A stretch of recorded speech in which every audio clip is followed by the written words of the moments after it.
Hey everyone, welcome, welcome. Thank you so much for joining the Bloom Collective. Thank you so much for joining us for Black Breastfeeding Week. My name is Tanae Lynn Harris, and I'm one of the co-founders of the Bloom Collective here in Baltimore City. And additionally, we do not just our work in Baltimore City, Greater Baltimore, but around the country as well. Um, I am happy to bring you all on for this annual commemoration. This is the ninth annual week for Black Breastfeeding Week. And this year's theme is called The Big Pause, Collective Rest for Collective Power. And I am extremely excited to be joined tonight by Dr. Sakita Lewis Johnson, my dear sister Jennifer Day, and also Shantae Terhune Smith. And I would love to bring them on so that they can introduce themselves to you because, everyone can introduce themselves like no one else but themselves. So, Sakita, I would love to kick it off with you. Yes. Well, first of all, I want to say thank you. Thank you for inviting me into your space. Not once this year, but this is twice. So once in person and now virtually. So I am Sakita Lewis Johnson. I am a board certified family nurse practitioner, an IBCLC and birth doula. Uh, Born and raised in the city of Flint, Michigan. However, living and working outside of the Detroit area and inside of the Detroit area. I am also the accredited program provider, the director, I'm sorry, for lactation education resources.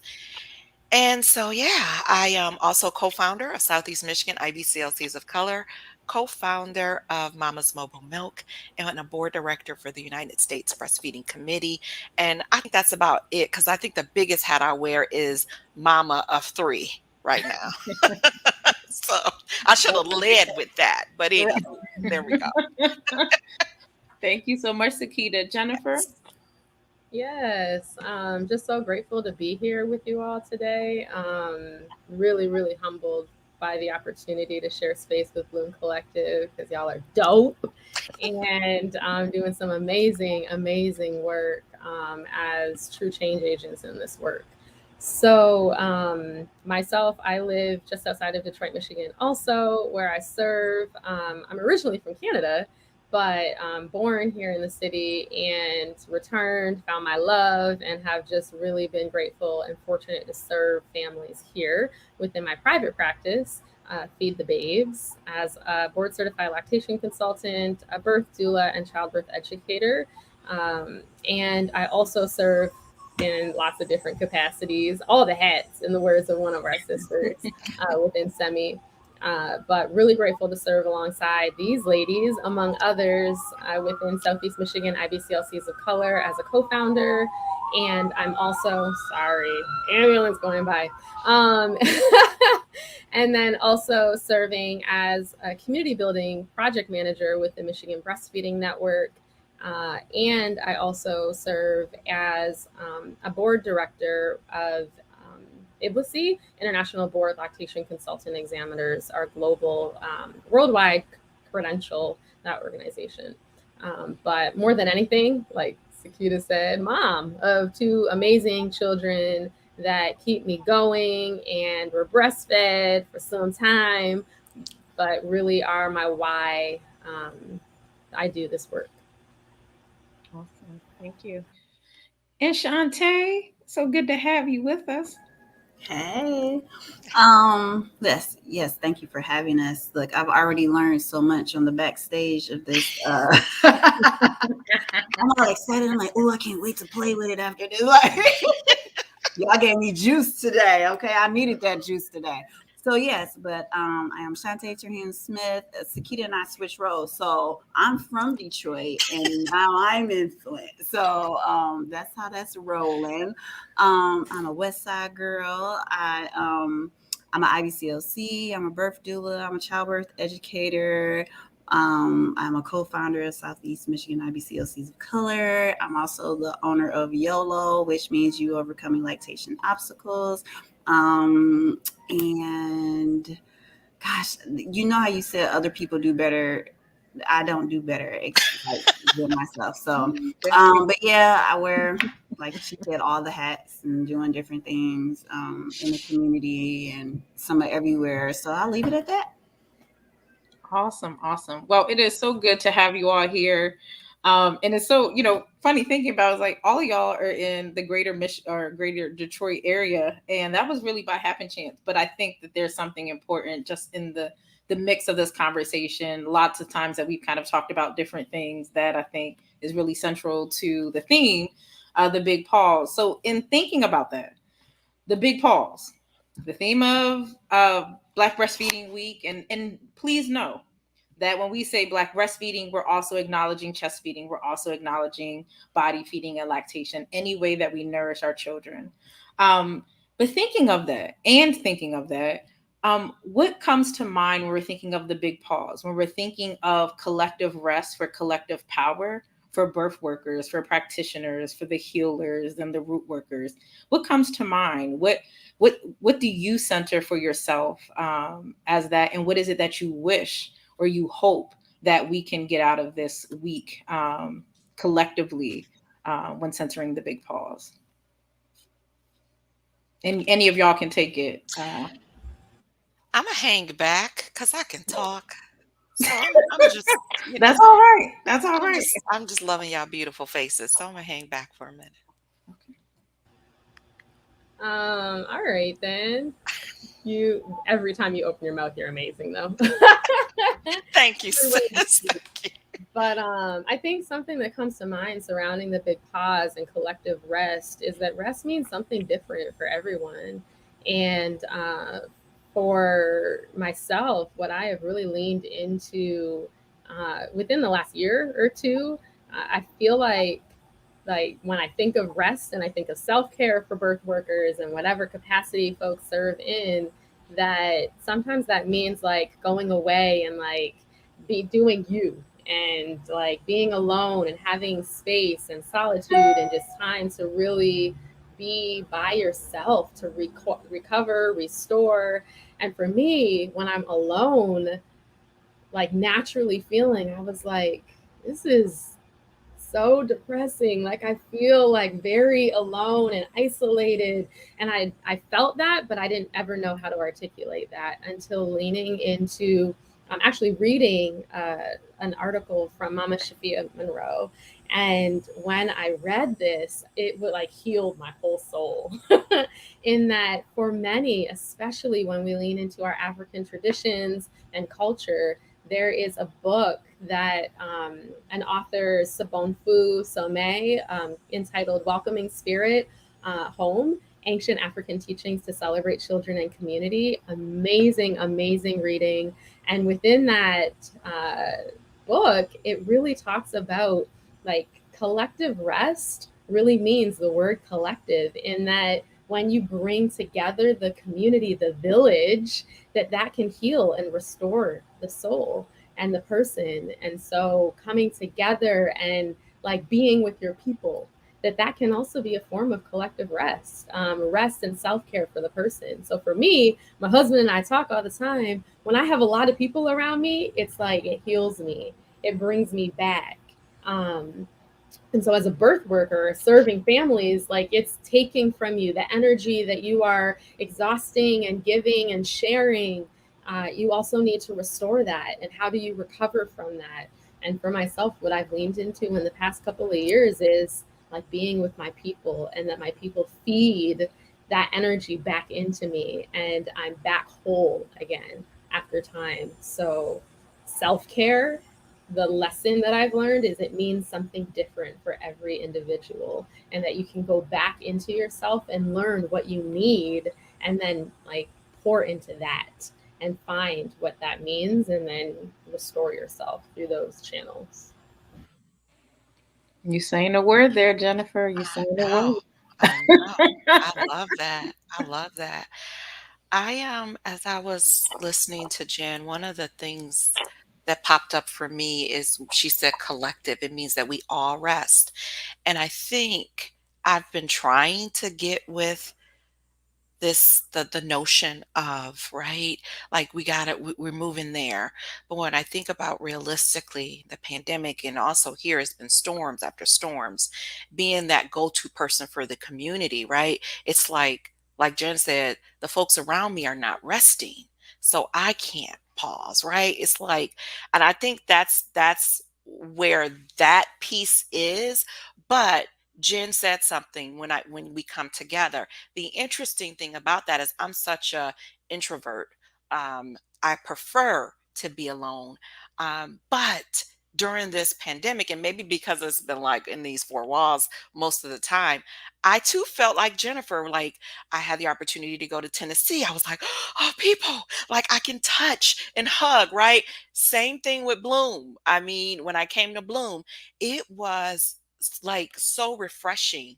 Like, I felt like that was my self-care, like, so, and usually my self-care looks a little bit different.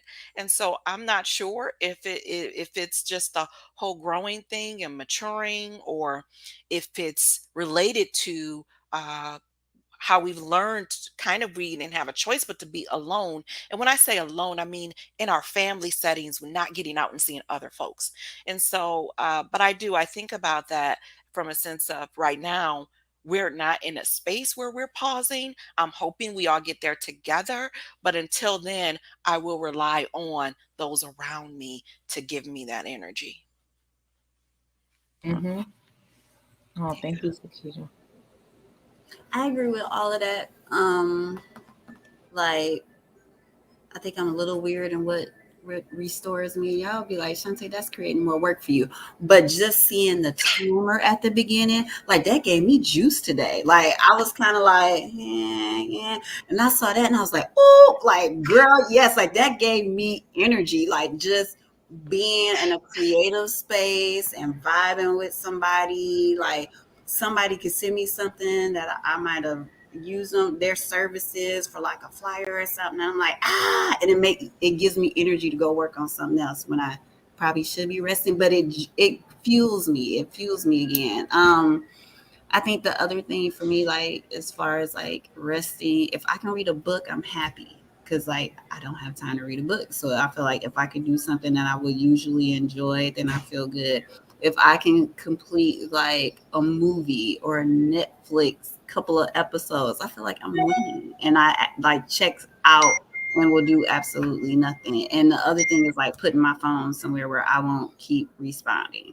Cause like to me, the phone it'll be like, oh shoot, I need to do this. And if I keep seeing it, then it'll take me away from relax mode because then I'm thinking about what I got to do the next day. So that's how I usually try to juice back up. Thank you, Shantae. I'm thinking, particularly Jennifer, when you were talking about like that collective piece of coming back together, particularly in the midst of a pandemic. I was invited to a gathering maybe about a week or two ago, and it was outside. All the COVID precautions were put into place. And literally, like seeing people who I normally touch a couple of times a year to finally touch them after 2 years, how nourishing it was to the soul. And like, you know, is it good to have these moments of like, I went on vacation the other day and how like soul searching it was in a way, like laying near the water and things were just coming to me. Like you need those individual moments, like those moments for self. But then also it is exactly what you're saying, that collective part. Like our liberation is rooted in our collectiveness, our ways of being. Like that's Ubuntu. I am because we are, and because we are, therefore I am. And also the remembrance of a person is a person because of people. So we need the people, we need the nourishment of the people, which also goes into like this collectivity that we need for each other. When we're thinking about what is it? Baba Fukiao says, hold up that which holds you up, Simba Simbi, and the ways that we need each other. And when we're disconnected, how much that might, I don't want to say hurt us, but maybe it does hurt us. Maybe we feel moments of like solitude and we're not together. But how important that is. And so when we're thinking about the birth worker, when we're thinking about just our mamas in general, like why we need the village, why the village is important. So we need the rest and the restoration. And within the rest and the restoration is the healing component within community. What you think? Absolutely. I feel like you're speaking to my whole soul. Something that within Some's teaching is that when we come together and lean into the village, it's actually the village that gives us the capacity to even take rest. Yeah. And so, like, as parents, like, when we lean into the village, we like, hey, your children can come and I will feed them and I will care for them and I will help. Like, all of that is encompassed within the village. When you were referencing going and seeing people after so long, I've talked with my semi sisters about this, but I didn't realize how sick I was over the past couple of years, and doing births and lactation visits and my full-time job and doing all of these things on a consistent basis and being unwell because, as I mentioned, I'm from Canada. I've been completely separated from my family by the border closure. And so, all of my family. And so, this past weekend, I went back home for the first time and reconnected with my family. And when I tell you Monday, I felt like a new woman. I felt like I've been to the Maldives. I've been in a whole hunt by myself. Like, wow, my productivity this week has been on fire. I've been like reconnecting with clients from like months ago. How are you? It's good to connect with you. Like, everything has revitalized within me from literally being with my family for 3 days. That's all I needed. But 2 years of being disconnected with people made me sick, and I didn't know I was sick. I was just like in survival mode, like doing, serving, that you don't think about yourself in that capacity. But being with people can really heal you, and not just any people, but the people that your body needs you, your spirit needs you to be with, really can be healing for the soul. So yes, everything you said is like I feel it deeply. So Sometimes we're putting those pandemic moments to the side. I got a chance to see Dr. Monica McLemore, and like I didn't even get a chance to put my mask back on. She's like, I don't care, just give me a hug. And we literally were just like tears kept flowing down our faces. We were just like, and then I was like, oh no. But then I was like, I don't care. But that's what was needed. That was the restoration that was needed, in the moment, in the moments beyond, exactly to everything that you had just said. Jennifer, thank you for that. And so thinking about restoration and knowing that it's a loaded question, especially during the pandemic, what are ways that you're seeking restoration for your organization and for your community? I think I'll lead with this one because one of the things I think about in the community, particularly surrounded by the work that we do, um, there's this thing about or not this thing. There's this narrative about who are lactation support providers, and I say all of us. If the immediate family is the first, and so, one of the things about seeking restoration for a community means, you know, um, letting family members and support people know and partners know little things simply like, okay, wash the pump parts every day.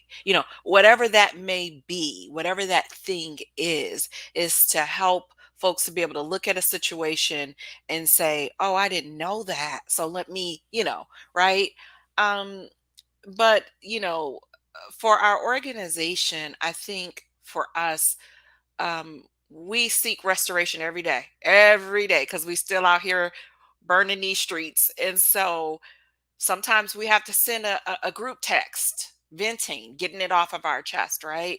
And then you just proceed. But it's something about having collectivism, is that you are not afraid to seek out. Most folks, because of this intergenerational trauma, we're afraid to be village now. It was stripped from us, right?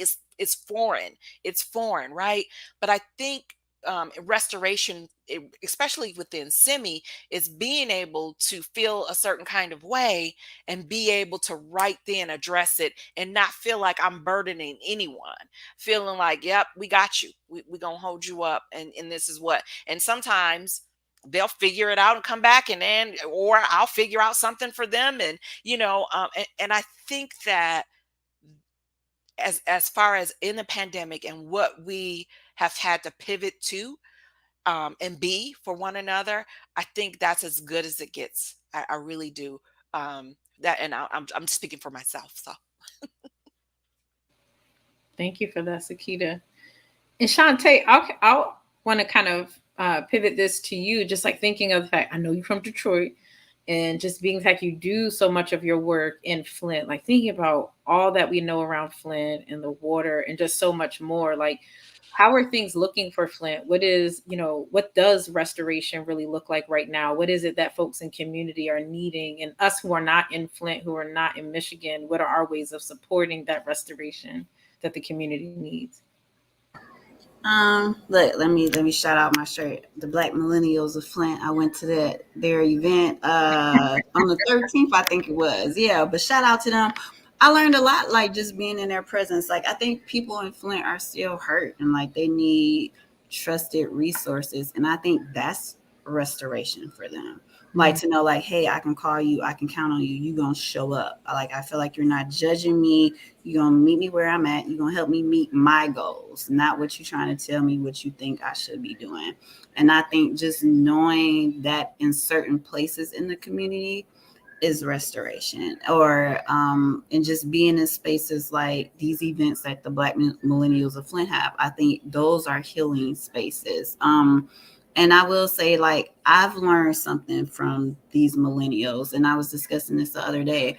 Like, our generation, kind of telling on my age, like us that's in our late 30s, 40-ish, like no disrespect to our parents, like, but it's kind of some stuff that jacked us up. Like we're taught to like be workhorses. You stick and stay. You be in environments that are toxic because you know what, you got to provide for your family. When I look at these little millennials and the ones a little younger than them, they don't believe in that. If it's an environment that's toxic, they like, I'm out. Like they believe their mental health and their self-care is worth more than them working for somebody for years, driving them crazy.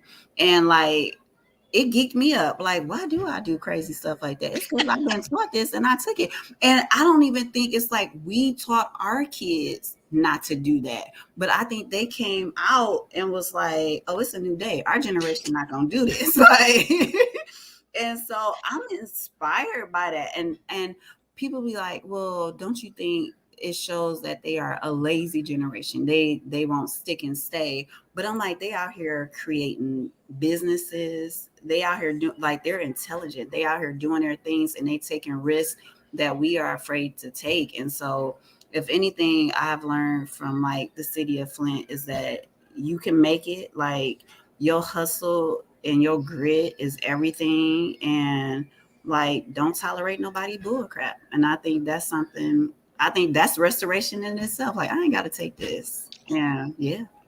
ooh, If I can say something, so Shantae is never going to toot her own horn. She said they a million times, but she falls in that demographic.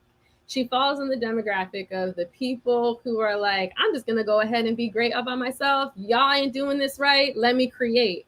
We joke all the time, but Shantae is the tinkerer of all tinkerers. She has completely coined the term tinker, and she creates. Like she is the ultimate creative.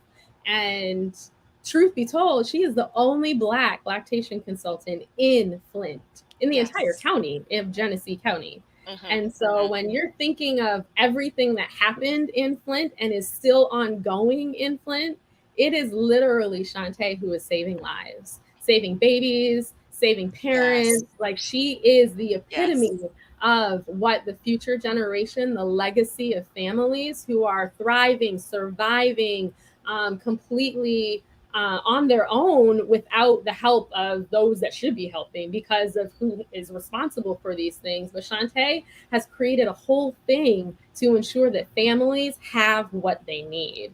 And so I'm going to put a plug in there. Shantae needs to talk about what's happening tomorrow, but I won't say it. I'll let her tell it to be able to talk about what it is that she has done to really amplify what folks are doing in the community, regardless of what people have not given them to be able to do. So you just No. reminded Shantae what it means to be in the collective when you Yeah. got to be reminded about your own power. Oh, okay, I see what you did there. You know I hate that. I'll be over here like Thanks, Jen. Because I'm sitting here like, what she say? They hustle. What? I'm like, okay, all right. Thanks, Jen. Call that out. You ain't got nothing to say, Shantae? Shantae, no, she great. Look, Shantae's sometimes so great, and I love greatness. When her mind get to going, I be like, I can't keep up. Oh Lord, she about to come. And then we getting ready to get off, and she'll be like, oh wait.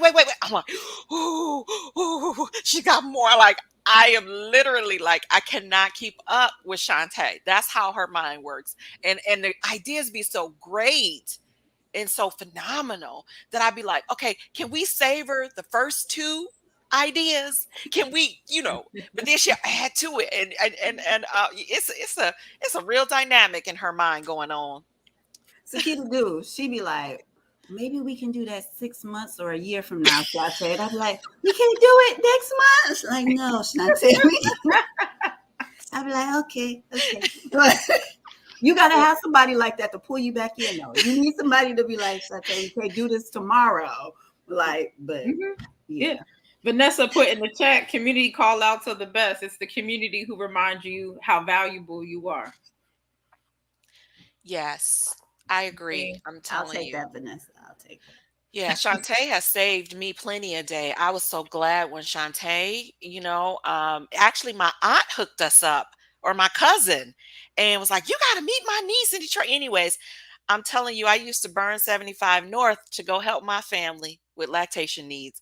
When I got Shantae became mine. I was like, Shh, Shantae, you know, I have not had to go and assist with the lactation. She takes care of my family and has taken care of my family and friends real well, and they love her, and I love her for that. Just Let me being tell you, and able to Sakita do that. family is a hard family to crack. They don't play. Like they from Flint for real, for real. They from Flint for real, for real. But in fairness, Jennifer makes me I'm not that warm and fuzzy friend. And that's probably from past stuff, but Jennifer makes me have to feel. And so she's trying to get me back in the feel game. And she knows like I have to process and I'm like, but I'm getting there. I'm getting there. And I think that's part of restoration too, like feeling and healing. And she makes me go there. So I appreciate it. Funny story. Yeah, put it out there. The first time I said I love you to Shantae, she was like,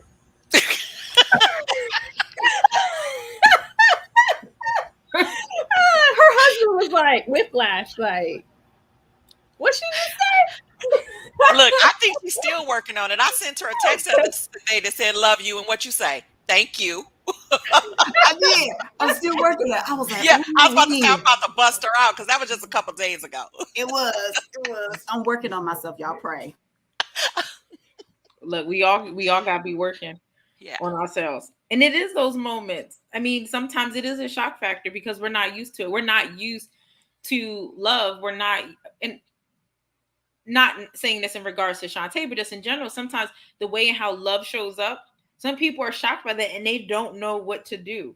And sometimes it's like you got to go on that journey with them. You got to help kind of bring them. Some people are touchy feely, and then it's also boundaries as well. We don't know everyone else's boundaries, but there's some type of rootedness in who we are as folks of African descent, that we've always been that loving, kind of nurturing, can lean on you, call you in, call you out in, within those spaces that are all filled with like love and joy and wanting you to be the best version of you. And how so much of the ways of being here in a hyper capitalistic, hyper racist, white supremacist society keeps us from wanting to be called in, for wanting us to lean and to love on one another. And sometimes we don't always know what to do with those things. And so thinking of that, like, how do you define holistic care, and how do you relate holistic care in regards to ethics? So if we're thinking of holistic care and how we're treating our clients and folks in community, and then what's the ethical work that it requires for us as practitioners within this field? So holistic care is I think for me, just what it means, mind, body, spirit, and anything else that the person says it is for them, right? Whether it is whatever it is, whatever that thing may be. Um, and so, as a practitioner, when I think about ethics, the first thing, and I always say this, they're probably going to say, okay, here she go. It's just always do no harm. It's do no harm. Know what you're doing, know what you're saying, um, and be accountable for that thing, whatever that is, from the clinician's part of it. Um, so when I think about ethics in holistic care in the communities that I serve, I just have to keep it real. It looks a whole lot different because the needs are so great. So, for instance, there is a model here, um, and not to blast the program, but the maternal infant health program. And I think about the parameters that are sometimes set. Okay, your visit is 30 minutes, and you should be able to do this, and you get paid this, which is a little sum of money, right? But when you walk into that home, you're doing more than just that lactation consult, or more than, for instance, that prenatal education, whatever you're going, it is all you're providing that more, whether it's the being their therapist, whether it's just being a shoulder to cry on, whether it's helping someone to figure out how they can make it from point A to point B.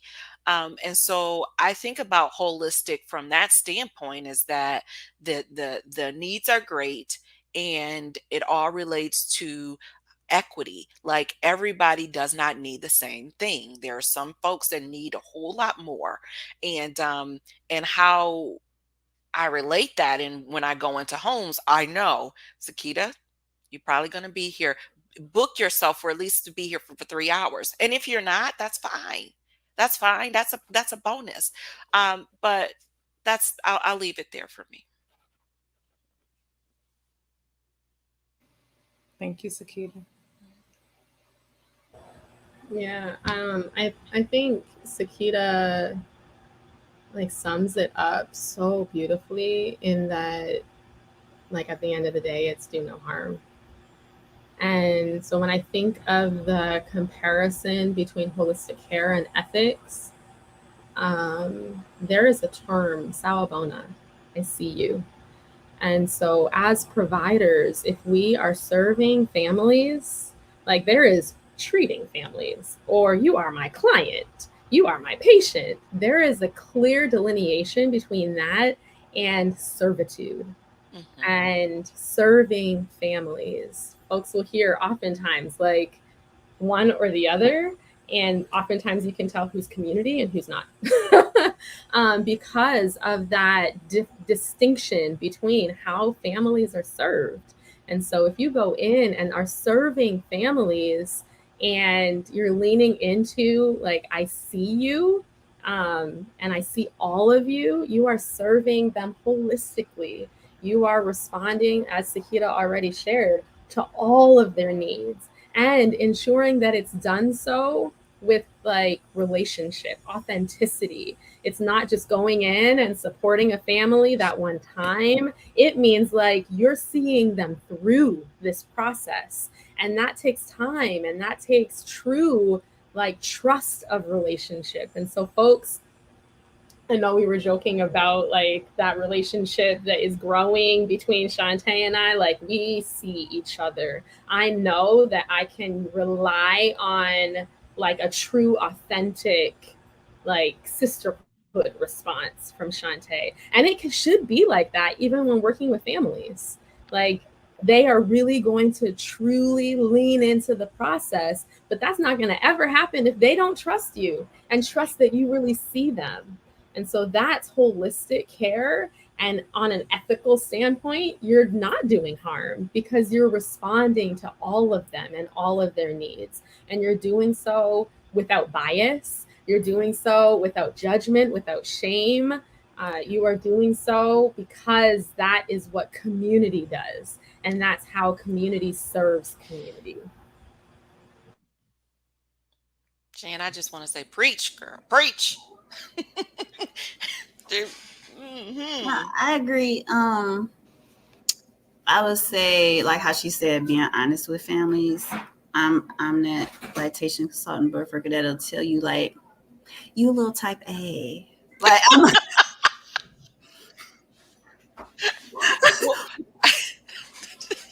I've had to tell moms this, you little type A. But I tell them like I'm type A in certain areas, so I get it. So it's not like I can't relate to you, but like about this, you being a little type A. Don't go buy that scale off of Amazon. Like sometimes it's like bringing them back in. Like yeah, come on talking back them off the in. wall. Yeah, like just, and I think that helps. And they be like, you ain't have to tell me I was type A like that. Like, but I am. Like, and it's like you can joke and you can relax. I've had dads look at me like, help me. She driving me crazy. And I had to be like, I got you. And like to just really like you notice all those things. And I think like you really get into respecting who people are. And I think that's part of the holistic, like you getting to really know them. And like a lot of people, I know they tell all of us, like, we're family to them now. Like, I get people like the baby could be a year old, 2 years old, or you get invited to some type of family event and stuff like that. Like, you know that you really impacted their lives where they felt like you one of us. Like I had a client like really just text me the other day, like, you family to us now. You helped our baby come into the world. That's who you are. You family to us. And like I be low key feeling like they all family too. But I don't be want to be the creeper doula. Like, Yeah, hey. right. So, you know, but yeah. I I like that, Shantae, the creeper doula, right? And I think that that's the thing that makes this work also restorative is that you when you same thing. I get pictures. My last two clients, they are both said your family. Like forget that, we love you, and it's been such a joy because I think also that is like sometimes this work is like, oh, I can't move it. And then you get that picture of baby boy, or you get a picture of some milk. Ooh, picture of some breast milk just does me so good. I'm telling you, I don't know what it is because it's like, you get to see truly the fruits of your labor, right? You get to see it. You get to feel it. You get all of those sensations. And I get text message, and that's the other thing of staying in community. Staying in community. Someone said to me they're already planning their next child, and I'm like, hold up, wait. Most people be like, I ain't doing this again, right after. And so yeah, it is truly a joy, and that's the part of the holistic is that they know they can text, call anytime. And when I was talking about the storms, I know I was fielding calls about what is going to happen with my milk. How do I do this? We had storms where the power was out. We were having, and so fielding those type of calls, just really being on call for the community at all times, but then when you get the pictures and you get the smiles and you get the say bye to Auntie Sakita, it's like, oh, I'm Auntie. That is what's in us. And that's not something new. I had so many cousins. Now I already got a big family on my daddy's side, but on my mama's side, everybody be like, "You got all these? How they your cousin?" I don't know. My mama said that was my cousin. That's how it rolled, right? That's how it was. So that's not new, but it seems for a moment that we've lost that. We've lost that. And I'm really hopeful that we'll skirt back around, that we will start to deal with a lot of the traumas as Shantae alluded to earlier, and you know, get back to being loving community, and get back to agreeing to disagree and still love on one another. Yeah. Um, Listening to everything that you're saying, one of the things that comes up is we've heard folks say, like through the years, as much as we've talked around the Black maternal mortality and morbidity crises, not that it's a new phenomenon, but we know throughout the years, particularly with a lot of the work that's been going on with folks in the reproductive justice movement, the Black Mamas Matter Alliance, and just the everyday work of folks in Yeah. community all across the country and the globe, is that it has highlighted. And you have folks who are saying, like, I'm scared to talk about the beautiful birth experience I've had because I feel like I'm taking away. And so the other part of what I feel like I'm also hearing you say, Sakita, is like when we are loving up on each other, when we're centering holistic care and restoration, that kind of unearths itself. So someone saying, I'm ready for my next child is like really part of the goal. Where sometimes like, and not that there are some folks who just like, I can't do this again. I'm just tired. These kids are driving me a little bonkers. Like, or you just know that you just don't either you don't want to have children, which is respected. And Exactly. also you're clear like you just want to have one. That's respected as well. Yeah. But there is something around the restoration piece and the healing piece that when we're able to have more holistic births and we're loved on in village, I feel I could be totally wrong that folks are starting to think like I can do this again and again and again. But when village is void, when resources are Ooh. void, when all those things are taken away, I feel Mm. like that is what is coming out. Again, I'm not saying this is, people talk about evidence based. I'm not saying all of those things, but what I'm saying Everything you said is evidence based because it is, is came out of your mouth. You know how I feel about that. I don't need numbers. We don't need any more numbers. It is evidence based. don't have the institutions coming after you. No, no, no. That's evidence based. We claim in testimonial justice. It came out of your mouth, therefore you are the Yeah, holder of that knowledge. That is evidence. yeah, yeah. Okay. I'm I'm with you sorry. on that. I'm just saying, we on live stream. People like, well, she said this was evidence based, so I was Let me trying. tell you, half of the people that say evidence based don't even know what evidence based for real Yeah, means. yeah. That's like when Because people say you speak proper English, they don't even know what proper English is. I'm like, who are you talking to? I said what I said.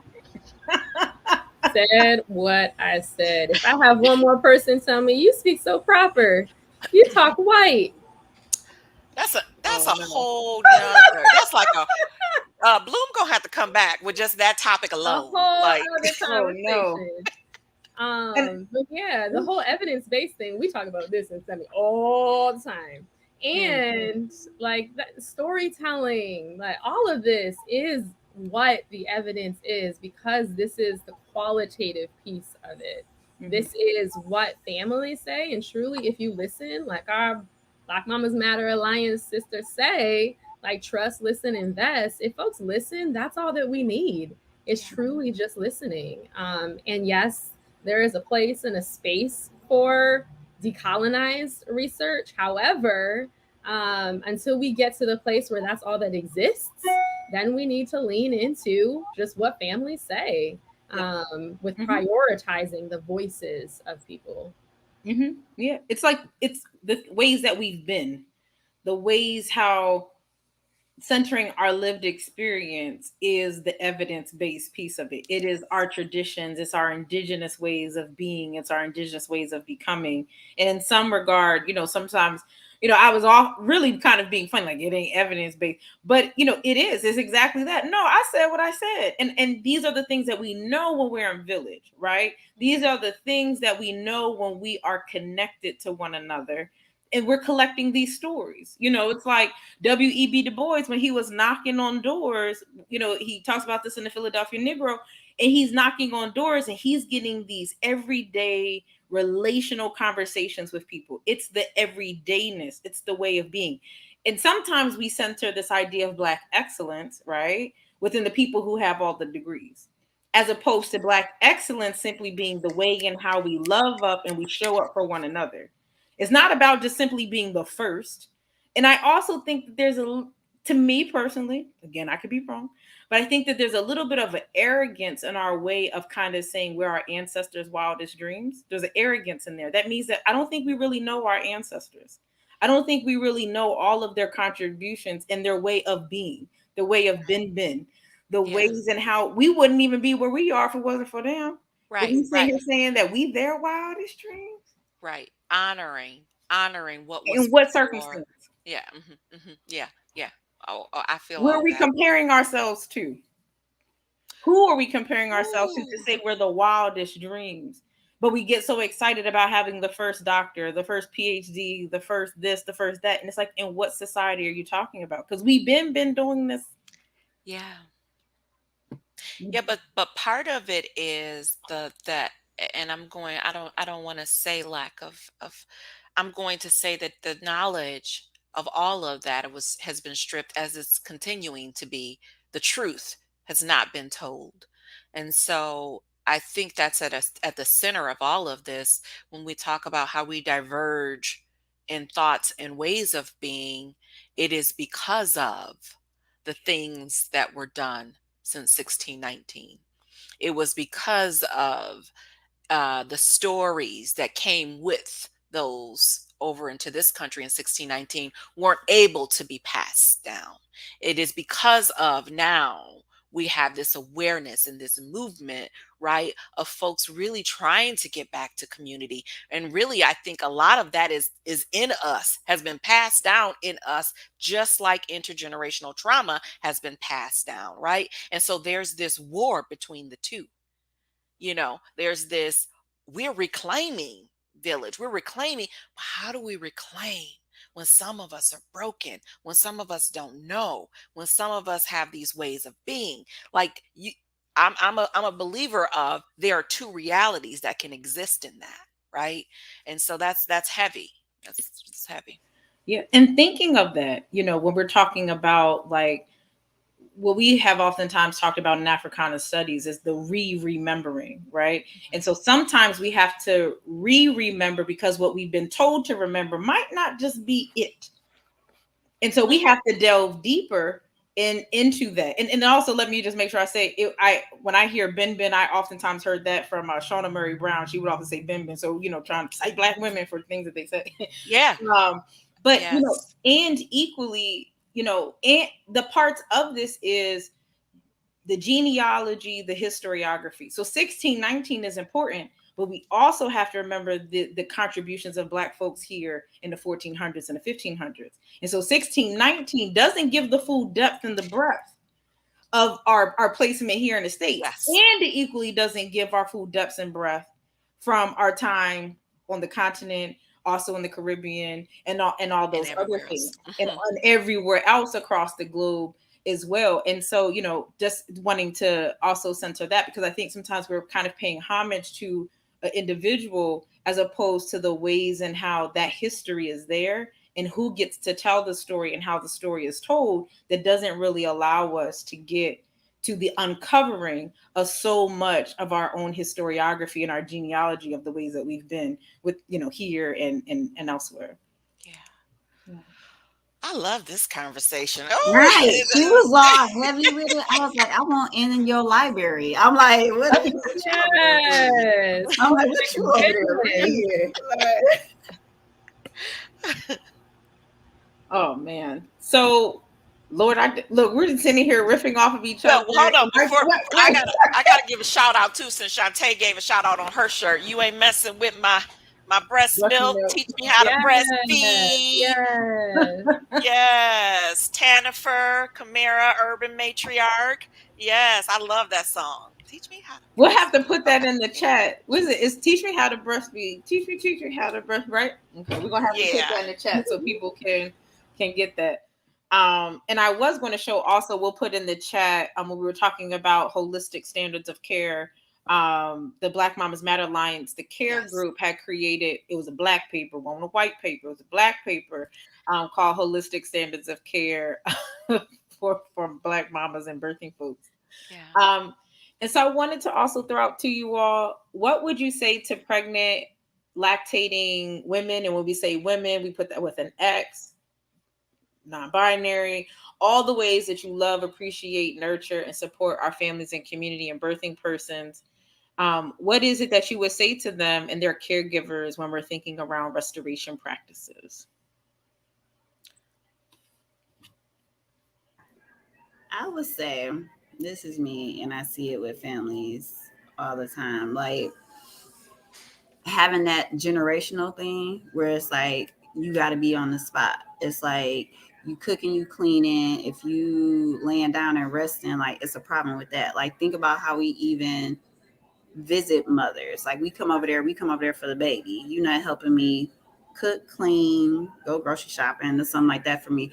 So I always try to tell my doula clients, like, hey, like, when you are thinking about your support people afterwards, you want to tell them, like, who can help me do these types of things, get you a meal train going, like. And then I tell people too, like, COVID actually is helping y'all right now because you just don't have, like, depending on your standards of protocol, you don't have people just sitting over at your house and stuff like that. They can come up with, or you can come up with creative ways to have people help and support you. And to me, that's changing the face of what some of that can look like. So then grandma wants to drop off food so she can see the baby through the screen and not actually, like those types of things. And I think that helps a lot. And I think for Black women, especially, just stop thinking that we have to be superwoman. Like, sit your tail down for you relapse and you go back into the hospital. Like, just to rest, and it's okay. And to say, hey, I breastfed this baby, I did some cuddles, some skin to skin, and hand the baby off. Let somebody else love on them and do some things for them, and you still take care of you. And I think we don't emphasize that enough, that the postpartum time is just not about the baby, but you really want to focus on the care of the mother and how she's doing. I mean, shout out to the dads too. Y'all matter too. But hey, she just pushed or delivered the baby. However, the care and you getting back whole, like, because y'all can tell me, y'all can fact check me. I believe they said what it takes 2 years for your body to like fully recover from having a baby. That's a long time for you to just be out here just like, but if you at home and you're not even trying to recover for 2 weeks or 4 to 6, that's even rough. So that's how I look at it. Yeah. And equally, the things that we got to fight for from an advocacy, liberation, social justice vantage point to ensure that folks can even do that. Because, it's by design that we also can't rest. We can't take the big pause, right? You're like, Yes. but wait. If I take a big pause, we won't have no groceries in the house. Well, wait, if I take a big pause, the lights might get turned off. Like those very real things that it's like across the spectrum, depending on where we are, our social, like what our finances can afford. We like, what you talking about a big pause? Right. I can't even yawn, let alone thinking about it. Like that's just how real it is. I It is can't real. It yawn. is. It is real. Hmm. It is real. It is real. Yes. Yes. But you're right, Shantae. At the same token, there's some folks you be like, if you don't sit your tail down. Yeah. I think. And something you said today is by design, and this is one of the things that we used to hear, like folks could push a baby out and be back in the fields. Well, no, we ain't that ain't what this is anymore, and it shouldn't have been then, right? But I think I would say to birthing people and it's to and lactating people and women, I would say to find your people during, not after, like during. Think about what you want for your recovery. Find somebody that's just for you. And when I say that, I mean just for you, mean they're going to love on you. They're going to pour into you. There lots of folks come for the baby, like Shantae said, but somebody, your person, who is your person that recognizes and sees you, right? um because that gets lost when a new human enters this world. All of a sudden we forget that that's a whole person over there that carried and did, and so I would say find your people. And if you don't feel like you can have a person, then I would say start to work toward healing that, because everybody needs someone. Not everyone feels like they can ask and they can have that one person. So that's what I would say.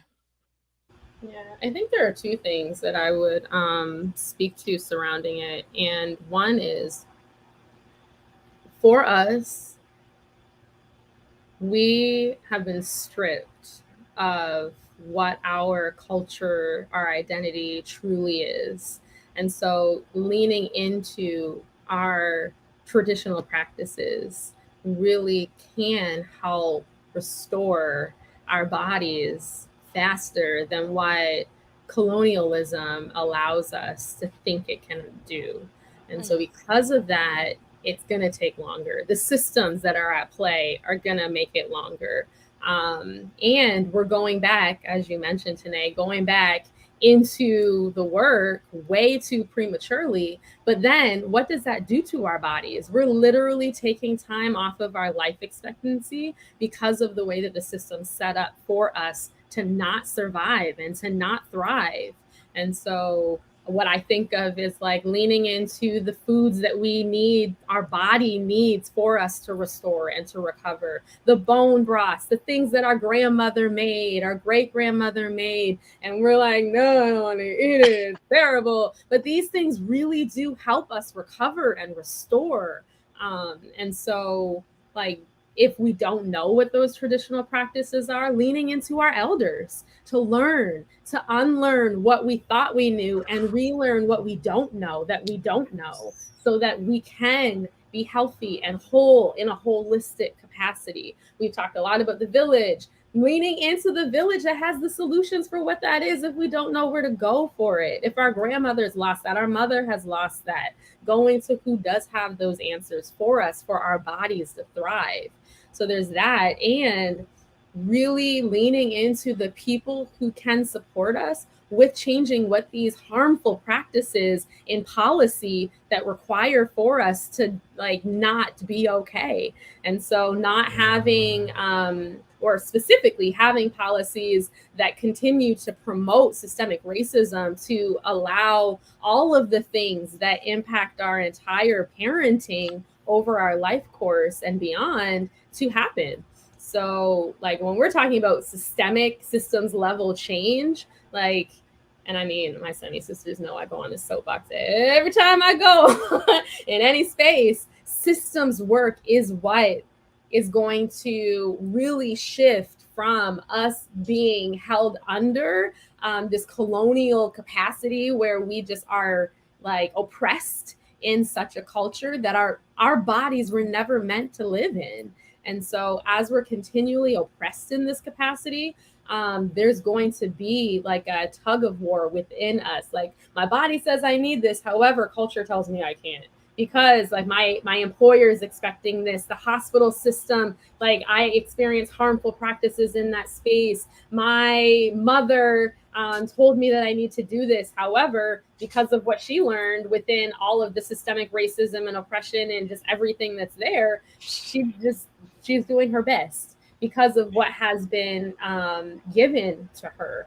And so, as we undo all of these things, it's going to require the approach of us, of allies in the work, of folks who have power and privilege, like everything, for us to truly, completely upheave and disrupt and tear down these broken systems. They're not broken, they were always Oh, created yeah. from ground up for us to be in this place, for all of that to shift into truly um, like a justice groundwork of us being able to have what it is we should have had from the very beginning, which is us having our traditional, our culture, all of that, those practices and experiences here with us, within us, surrounding us for our future generations and our legacy to hold on to as well. I was gonna say, and I'll add on top of what she said, and I was surprised she didn't say it because I was waiting for her to say it. Because Jennifer always talks about grace, granting yourself grace, like, and I tell clients that, like, hey, it was a rough day today. It's all right. Like, we got this plan for tomorrow, and we gonna go at it again. Like, even if you like go on and pump for the rest of the day, it's all right. If that's what you want to do, and it'll give you a break for feeling overwhelmed at the breast, it's okay. Like, how many times have you had a mom call you crying before they can even ask you, like, is this such and such that they speaking to? And they always apologize, and then it's like, it's okay. And I think they cry and it's this release because you found you a person and you feel relief and knowing that hopefully they saw the problem and you like, you are what I've been looking for. So just giving themselves grace and just knowing that it'll work out and however that'll look. So yeah. Grace is a powerful thing. Tanae, does this sound like a conversation we were having earlier today? Anyways, I just had to throw that in there because I'm like, hmm, yeah. Grace, we need lots of it, and and the other part of it is that village is needed so that it can help us remember who we are, what we are, and our other. Dr. Ashon Crawley called it's called the otherwise possibilities, and so what Dr. Ashon Crawley calls it in the otherwise possibilities is not as a destination but an everyday praxis. Mm, And so much for me as an abolitionist is has been that what is the everyday practice of creating a world anew? How do we do the things? How are we in right relationship with each other? Like, most people think of abolition really as just like defunding police, but it is the everyday way of being and becoming, to be able to break down systems, to just simply be with each other.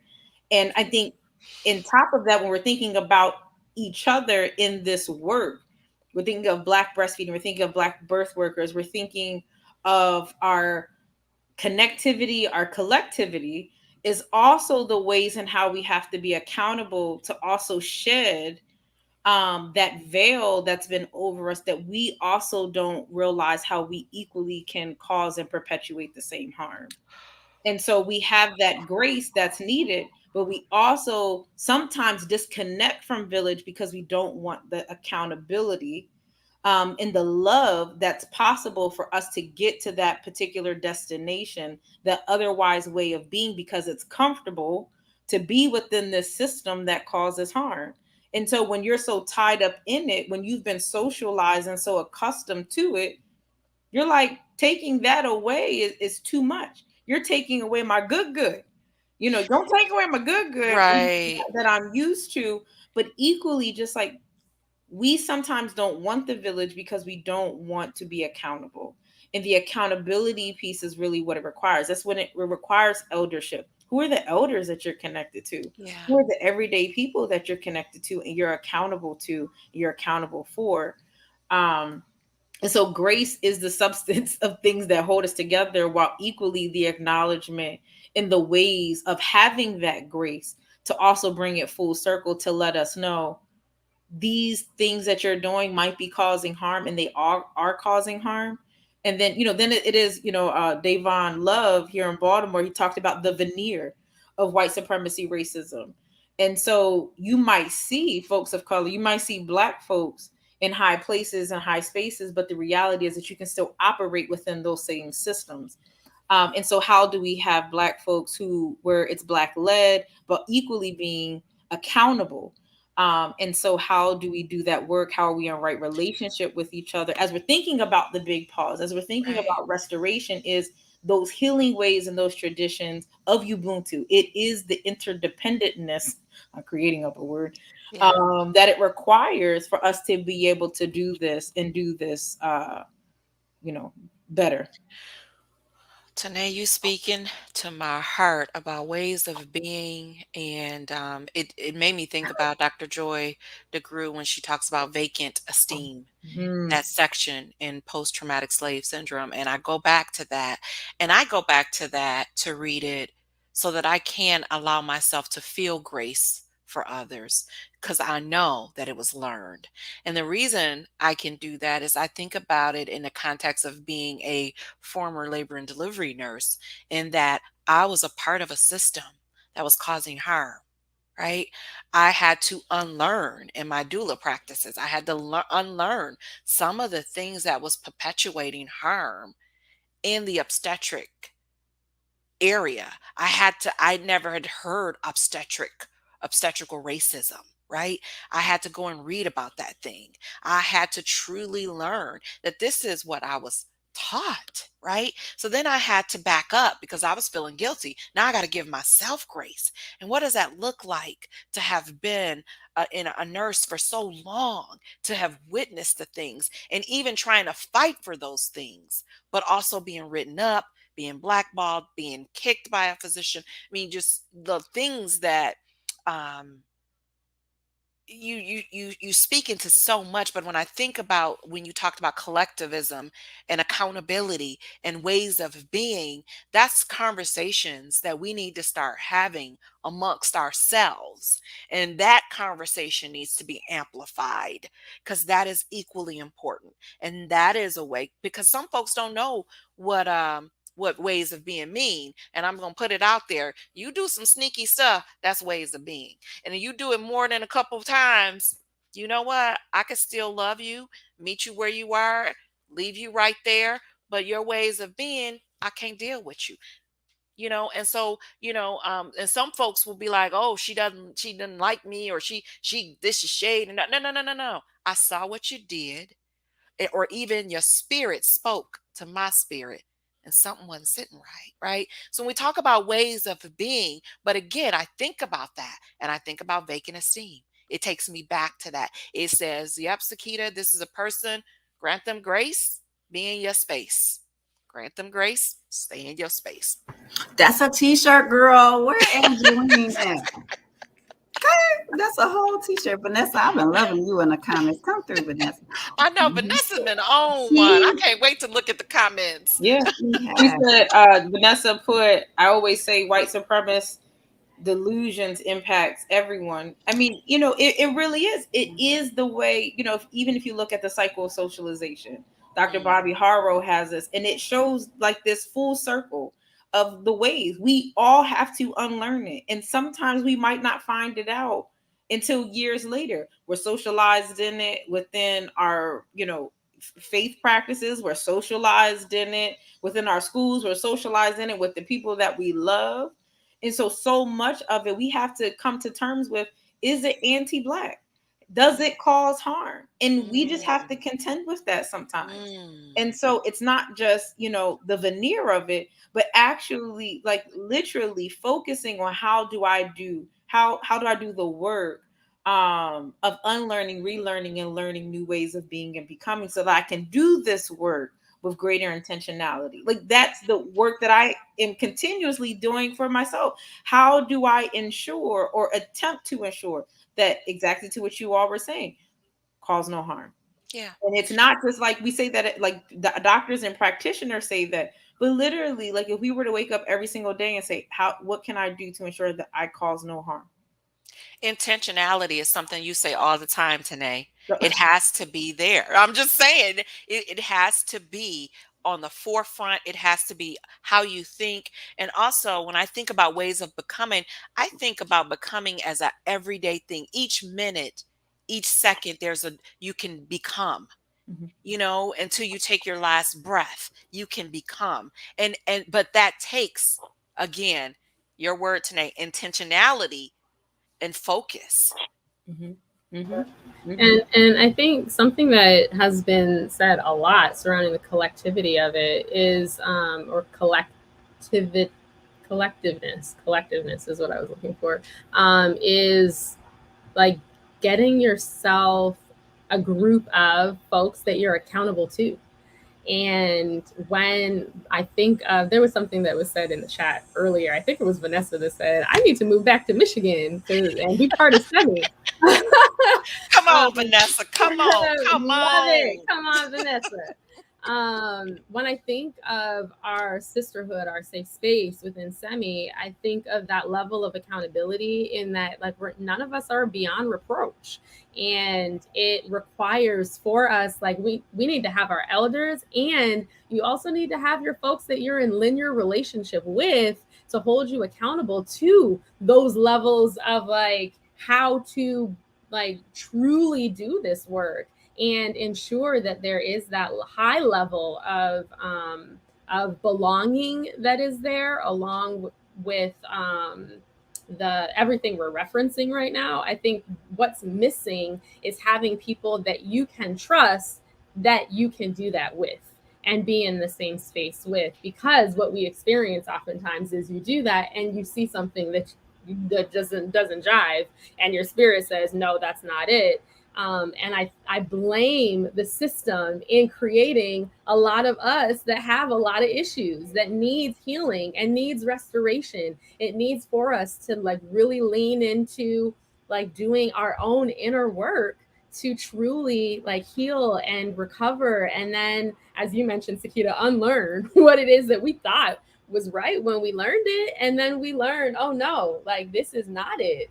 And doing some unlearning surrounding that. I feel like every one of us has gone through some realm of having to do something to like truly restore internally.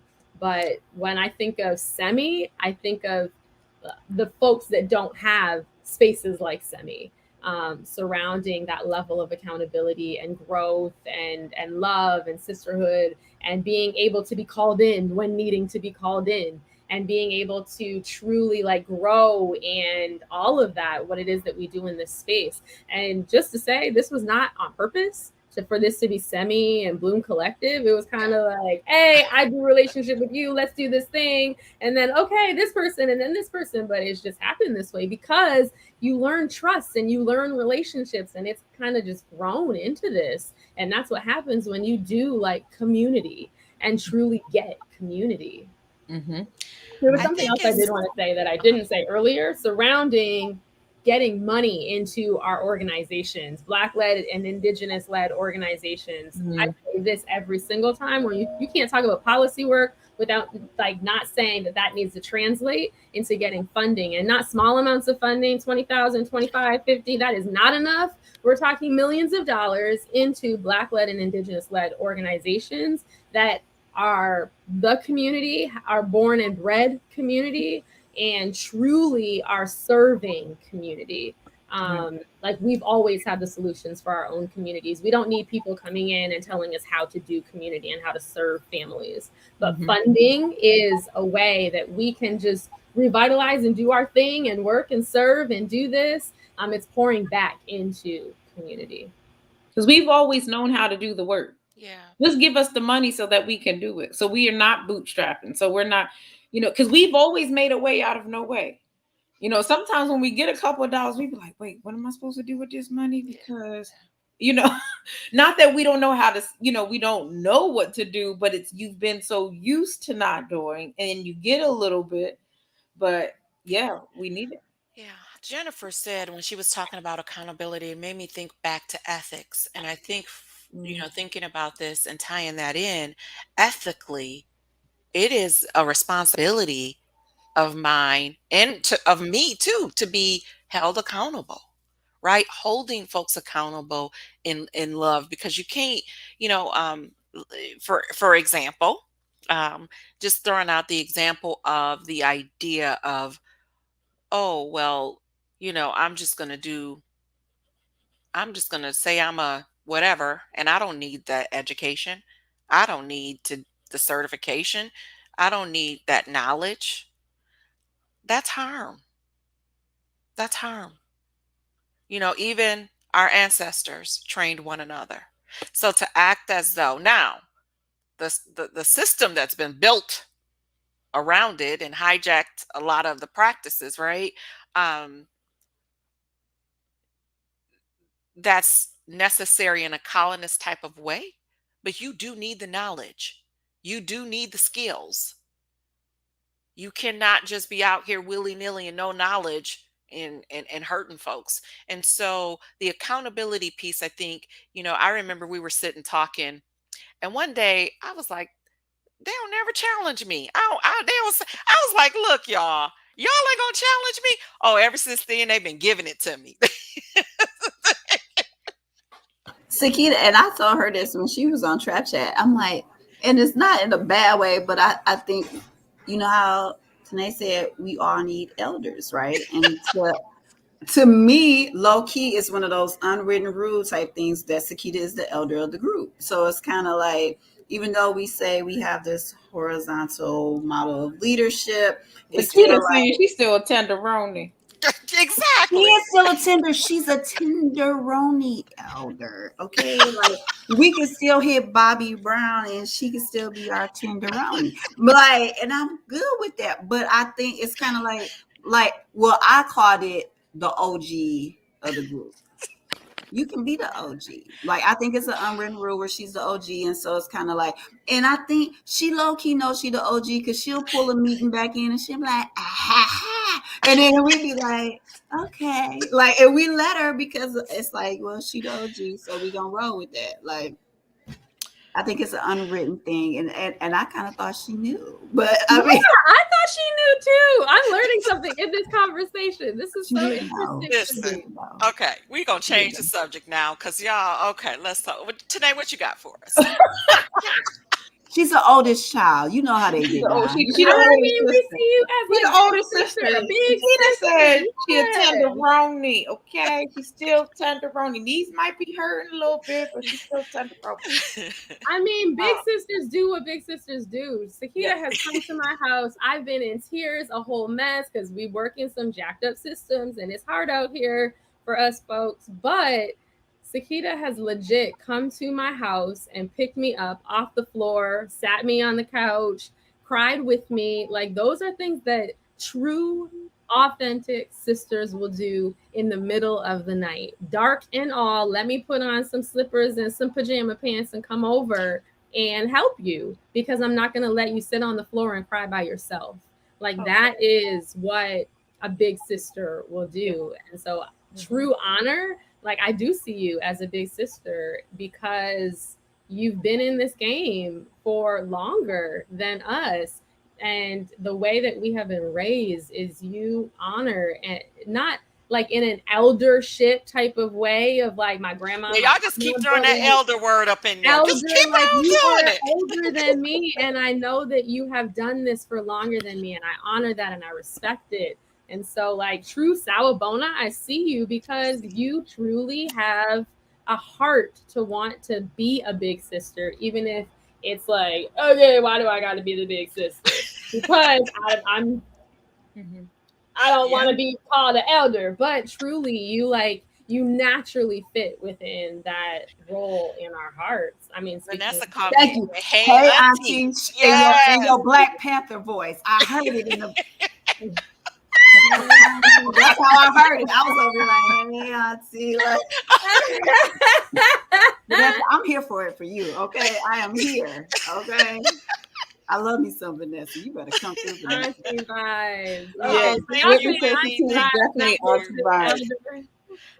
And some people have actually, culturally, your auntie, not you, Sakita, but just in general, like you, auntie. Like I remember even being 20 years old and the children in the neighborhood be like, hey, auntie, today.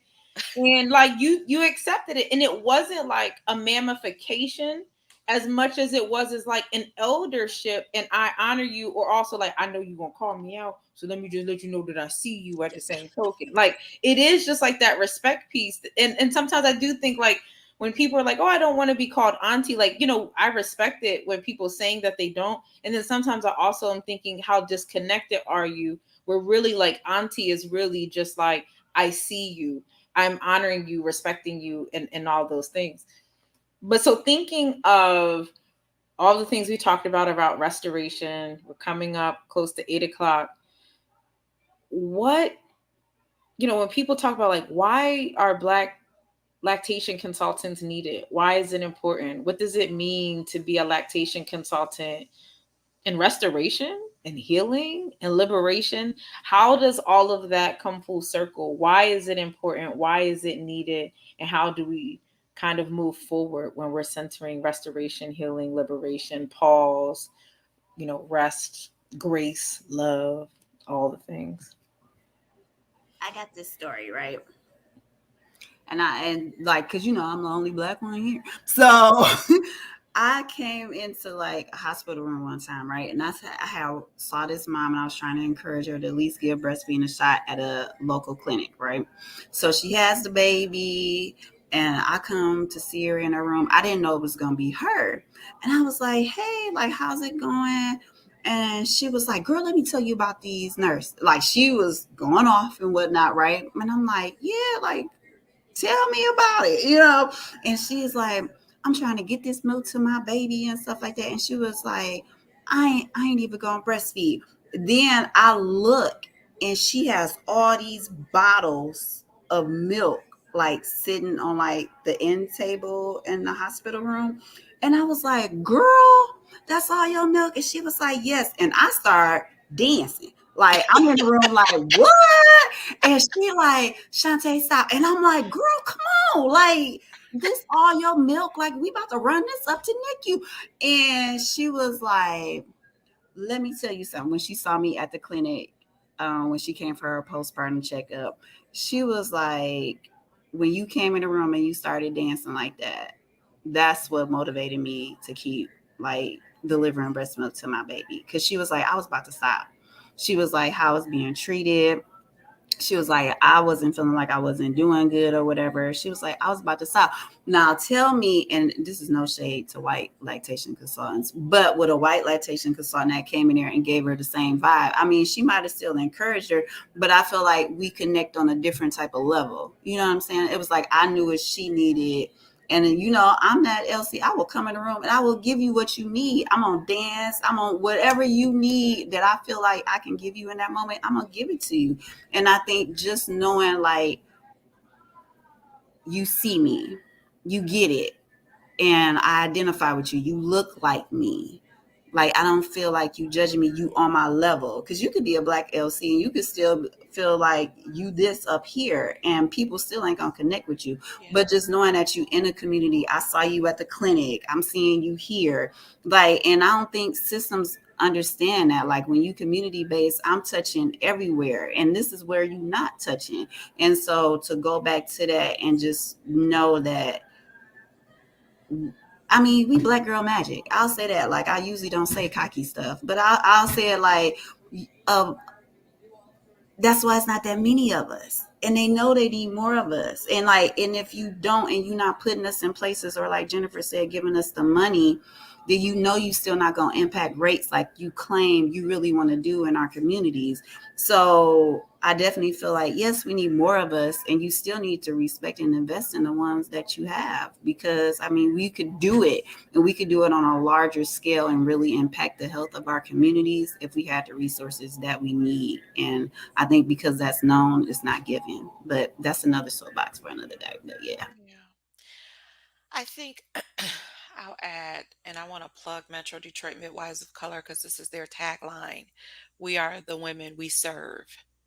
And that's important because that comes with a lot. It comes with context, it comes with history, it comes with culture, it comes with the fact of racism in this country, it comes with a lot, right? Um, and because of the context and all of the background noise, representation matters, period. And so I think that's why it's important. I think that just not for that, just not for, having representation, but on so many other levels, on so many other levels. And so I'll leave it at that. Is that it's important. That's not my quote. That's Metro Detroit Midwives of Color. That's their tagline. We got look, I'm real sensitive about, I gotta give folks their credit. Yes, I'm real sensitive about that. Thank Yeah. you for that. Hmm. Um, I think what I think of regarding the profession and Black lactation consultants, um, Shantae and Sakita have spoken about like why us and why representation matters. I think also breaking down the silos of who can provide lactation support. And so there are so many of us who have the capacity, the experience, and the education to provide lactation support. And it's not just IBCLCs. Right. So leaning into it truly takes a village. And IBCLC is not the only one who's ever needed. Yes. Sometimes there are like general basic breastfeeding challenges that are that families experience. And if like I'm going to speak truth to power in this space, in semi, oftentimes we are completely tapped out, and many of those visits didn't need to be us.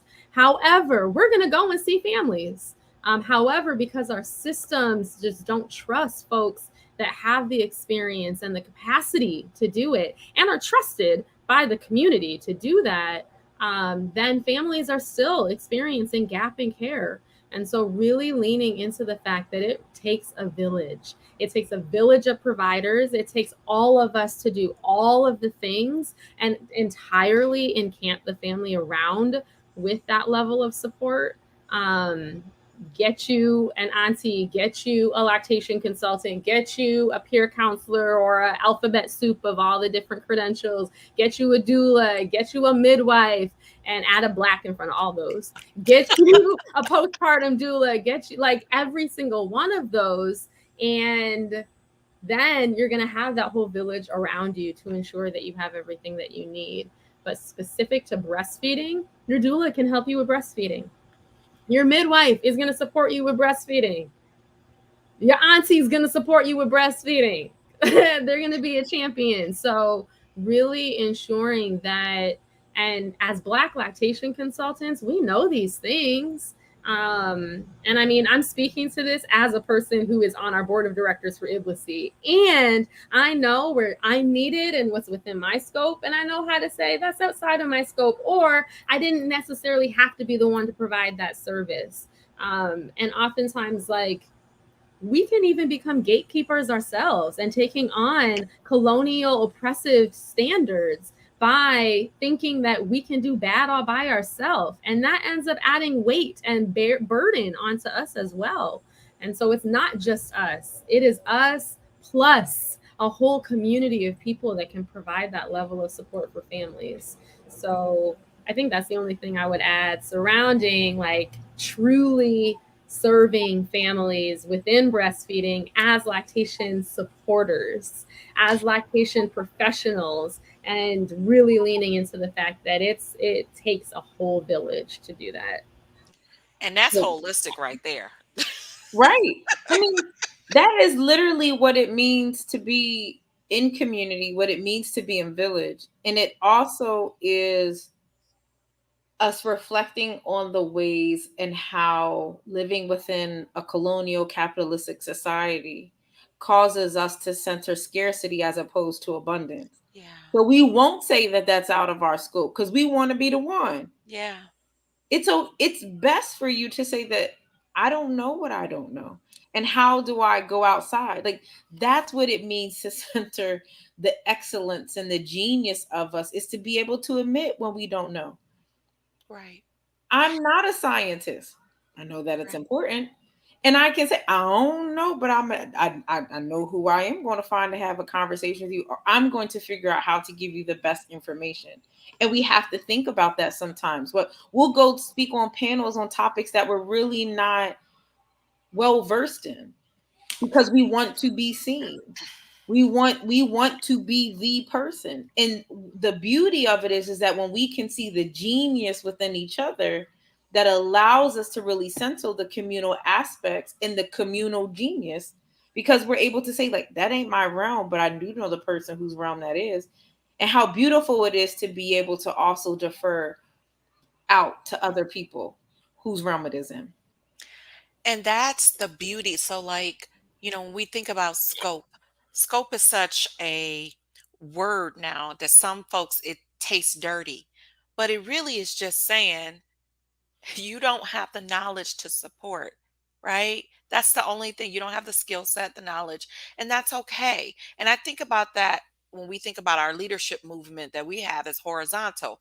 The reason it's horizontal is because everyone can tap into that thing that they do and lead that thing and lead it well. I'm not a social media expert. I'm not, yeah. And so I think that when we tap into each other, and as you said tonight, our excellence, right? Seeing the excellence, because I'm going to be honest, and I've said this before on someone else, is that the credentials, the titles, none of that. The essence of being able to do no harm, to know what you know and know what you don't know, and being able to assist folks with the resources to be able to pass them on.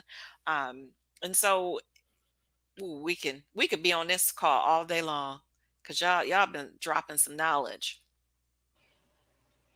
Well, really, thank y'all so much. And I do want to take a moment if we can just kind of uplift resources for folks who are thinking about becoming lactation consultants, um, where they can get further information or resources or people or organizations that they can tap into, or even just birthing persons who are saying, who are the people that I can be connected to get more information or insight? Where's like that help place? I feel like y'all were like, Jen, you gonna say that? So I'll speak to the very first thing, and then everyone can share additional resources. But for those that are interested in becoming a board certified lactation consultant, there are three pathways: pathway 1, 2, and 3, and those can be found on iblce.org. You are also encouraged to really lean into your village and who that is to really help with your journey in whatever journey that takes you. So if you need support by anyone, send me just to help navigate what that is. Myself, my Instagram is on here, Feed the Babes. You are welcome to reach out if you have questions or anything. But specific to that, IBLISI is the website to go to for information on how to become a lactation consultant, and IBCLC.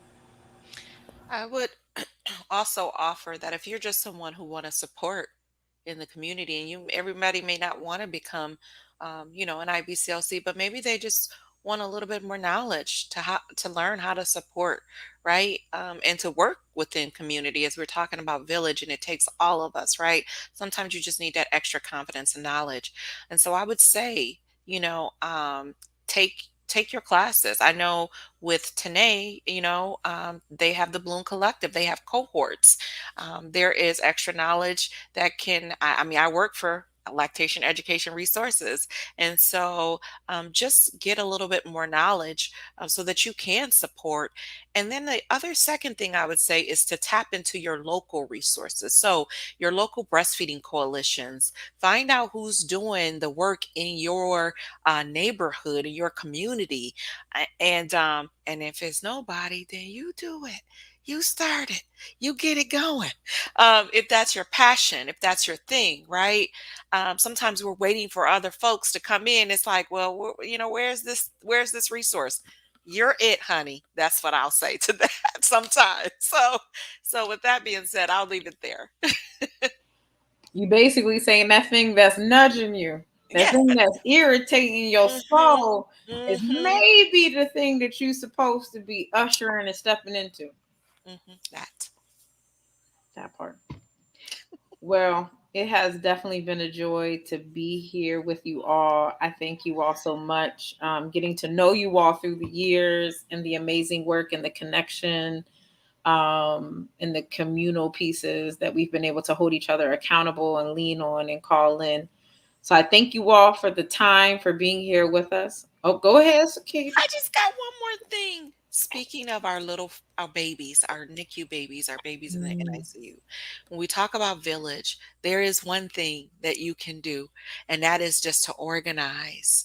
We have Mama's Mobile Milk here. You can organize in your own communities to be able to decrease transportation barriers for the preemie babies that need the milk. It is, particularly in this pandemic, a matter of life and death.